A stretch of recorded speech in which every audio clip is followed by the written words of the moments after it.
ప్రతి పేద కుటుంబానికి నేరుగా వారి ఇళ్ల వద్దకే వెళ్లి స్వయంగా పెన్షన్ అందిస్తూ దేశంలోనే ఆదర్శప్రాయమైన ప్రభుత్వంగా కూటమి ప్రభుత్వం నిలిచిందని రెవెన్యూ, స్టాంప్ మరియు రిజిస్ట్రేషన్ శాఖ మరియు జిల్లా ఇన్ఛార్జ్ మంత్రివర్యులు అనగాని సత్యప్రసాద్ తెలిపారు. సోమవారం ఉదయం స్థానిక మున్సిపల్ కార్పొరేషన్ పరిధిలో గల జీవకోన 48, 49 వార్డులలో ఎన్టీఆర్ భరోసా భద్రతా పెన్షన్ల పంపిణీ కార్యక్రమంలో స్థానిక ఎమ్మెల్యే ఆరణి శ్రీనివాసులు, జిల్లా collector doctor S Venkateshwar, incharge joint collector మరియు నగరపాలక సంస్థ commissioner N Maurya, trainee collector Sandeep రఘువంశీలతో కలిసి పాల్గొన్నారు. ఈ సందర్భంగా మంత్రి మాట్లాడుతూ ప్రతి నెల సచివాలయ సిబ్బందితో కలిసి ఇంటింటికి వెళ్లి పెన్షన్లు అందిస్తూ పేదల పట్ల ప్రభుత్వానికి ఉన్న నిబద్ధతను చాటుతున్నామన్నారు. వికలాంగులకు 6,000 రూపాయలు, డయాలసిస్ పేషెంట్లకు 10,000 రూపాయలు, పూర్తిగా మంచానికే పరిమితమైన వారికి 15,000 రూపాయల పెన్షన్ అందిస్తున్నట్లు తెలిపారు. ప్రపంచంలో ఎక్కడా ఇలాంటి విస్తృతమైన పెన్షన్ పథకం లేదని, ఇది కూటమి ప్రభుత్వ చారిత్రాత్మక నిర్ణయమని అన్నారు.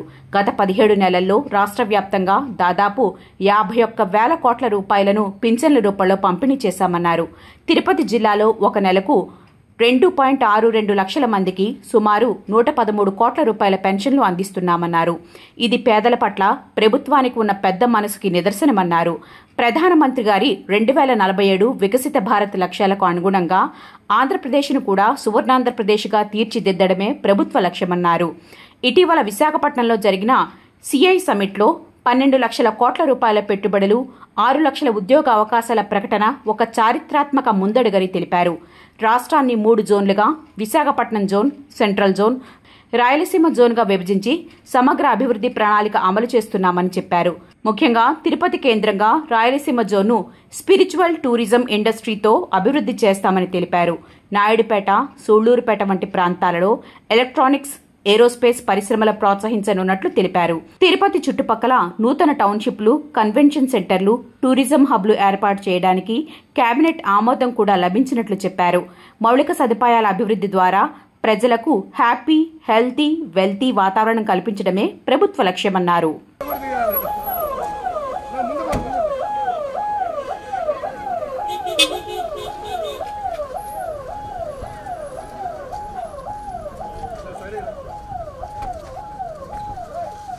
నమస్కారం ఎమ్మెల్యే గారు.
పెన్షన్ చేసే పని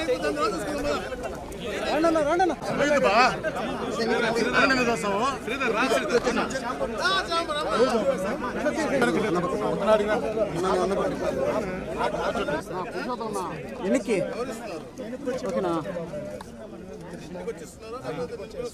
ఇంట్లోకి పోతారు అనుకున్నాము. ఓకే ఓకే, ఎవరిస్తారు చూసుకోండి.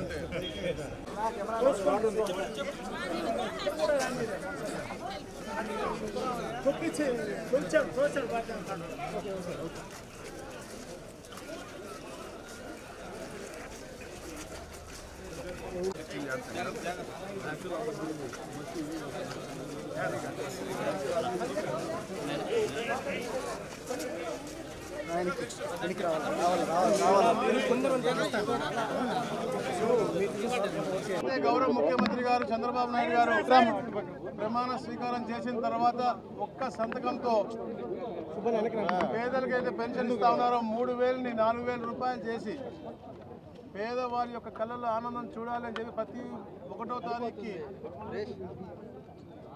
ప్రజల సేవలో అని చెప్పి కార్యక్రమం తీసుకుని వారి చేతుల మీదగానే ఎక్కడో ఒక దగ్గర రాష్ట్రంలో పెన్షన్ ఇస్తూ ప్రతి ఒక్క నాయకులను కూడా అంటే రాష్ట్ర మంత్రుల దగ్గర నుంచి కింద కబ్స్లో ఉన్నటువంటి అలాగే బూత్లో ఉన్నటువంటి నాయకుల దాకా వాళ్ళే స్వయంగా వెళ్ళి సచివాలయ సిబ్బందితో పాటు కలిసి పేదవాళ్ళ ఇంటికి వెళ్ళి ఈ పెన్షన్ ఇచ్చే కార్యక్రమం.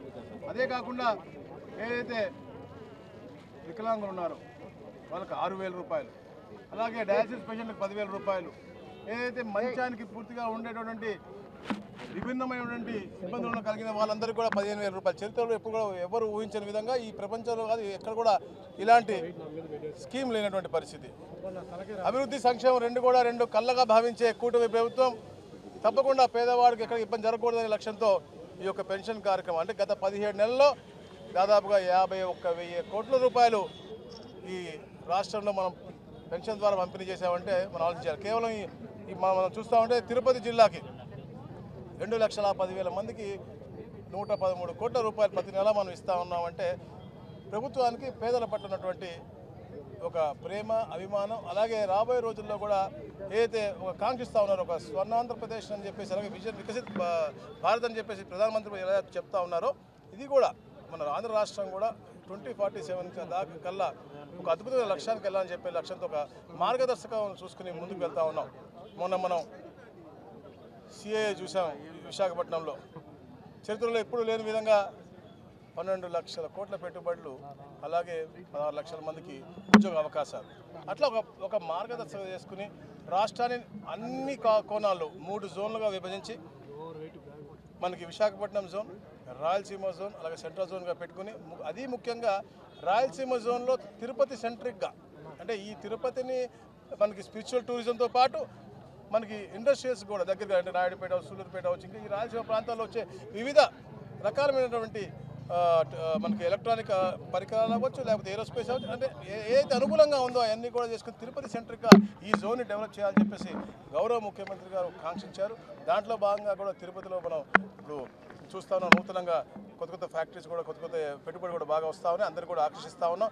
తిరుపతికి కూడా పట్టణానికి కూడా దగ్గరలో చాలా అంటే ఎకో సిస్టమ్